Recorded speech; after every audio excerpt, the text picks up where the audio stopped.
here today to support our city council. We're here to let them know that we're behind them if they will vote no on the ridiculously inadequate regulations.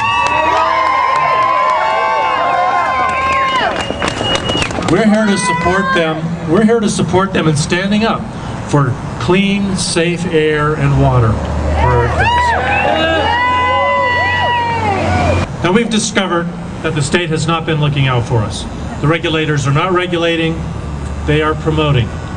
The state's regulatory agency, the COGCC, is supposed to stand for the Colorado Oil and Gas Conservation Commission, not the Colorado Oil and Gas Chamber of Commerce.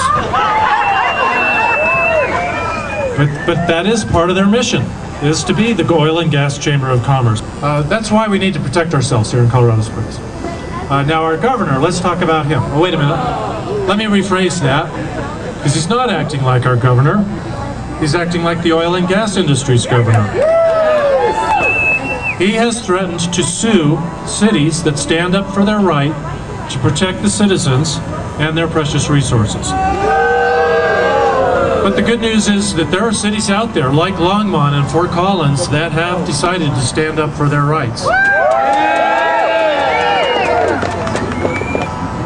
So wouldn't it be cool if the second largest city in the state stood up with them?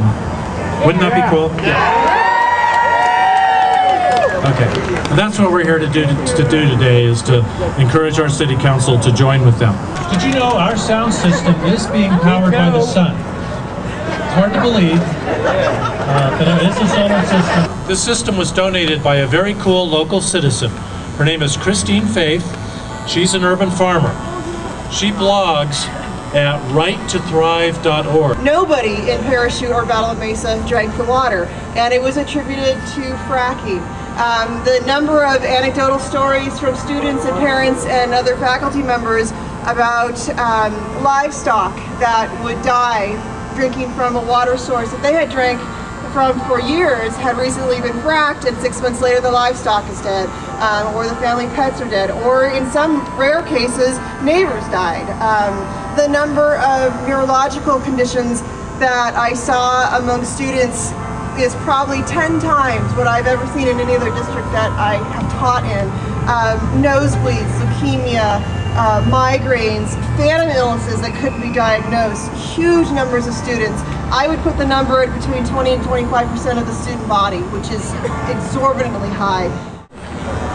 I wish I was your mayor.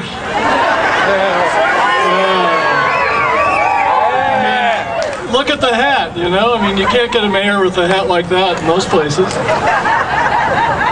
But if I was your mayor, or if I was on city council, as I had been in the past, I would say no. Colorado Springs does not need this for who we are as a community. And when you think about Colorado Springs, you think about our beautiful outdoor life, our clean air, one of the cities with the cleanest air in the country, water that's primary source water from the mountains, that's a privilege to drink. Yeah. It's not a right, it's a privilege. Right. And we as a community depend on tourism for our economy. So think about what it means. You know, there's no place in the city that I can imagine that it wouldn't have an impact to who we are as a community, to what we're trying to market, to what our ethics and value systems are here today. When you go into a room full of people and you ask them why they've moved to Colorado Springs, it's not because of Walmart, it's not because of 7-Eleven. They love the mountains, the outdoor life, the clean air, the clean water. It's a no-brainer for us. Right. It really is. And we don't know what's going to happen up there today. I certainly think that council should delay or cancel or not go anywhere near this until it gets settled statewide. Too many unanswered questions.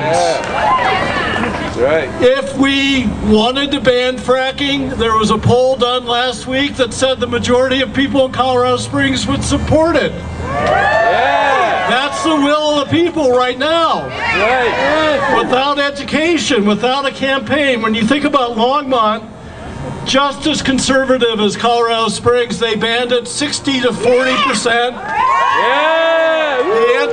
The pro-fracking people spent $500,000 in a campaign against them. It's not the will of our people. It's not who we are as a community. We have to say no. The people of each city or town shall always have the power to make, amend, or replace their charter. This shall be their organic law. It's your reason for being. Yeah. And extend to all its local and municipal matters. Now, the governor seems to think that the state constitution is nothing at all, except words on a page that doesn't have to be observed. He also seems to think that the 14th Amendment is not of any consequence to him. That you don't have equal protection under the law. Well, you do. You know, he can't rescind that. He simply can't.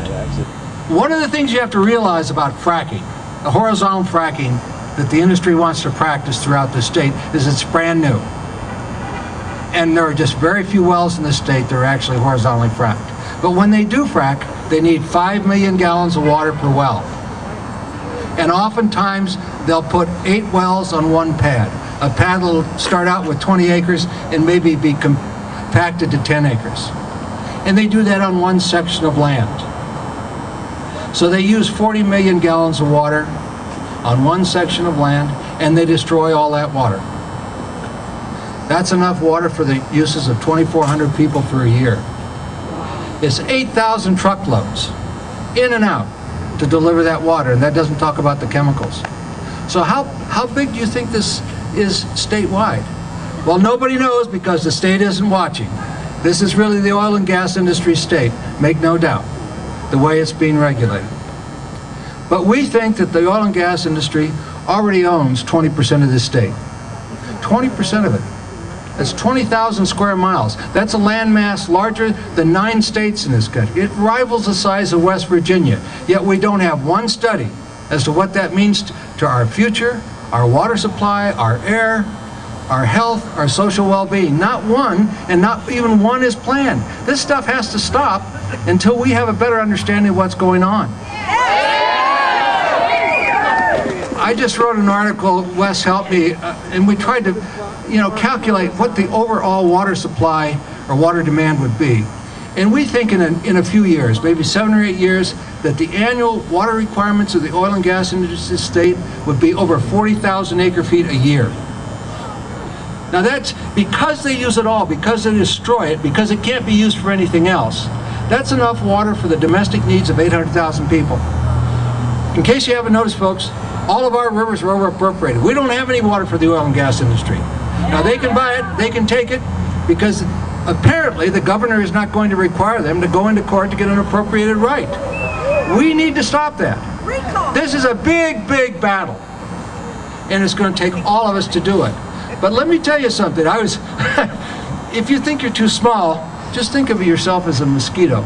But not any old mosquito. Just think of yourself as a mosquito in a tent on a rainy night in August. You have power you can't even imagine. So go in there and tell them that you want your city back. It doesn't belong to the oil and gas industry. It belongs to you. Our state constitution says it does. And the 14th Amendment protects that right. Thank you.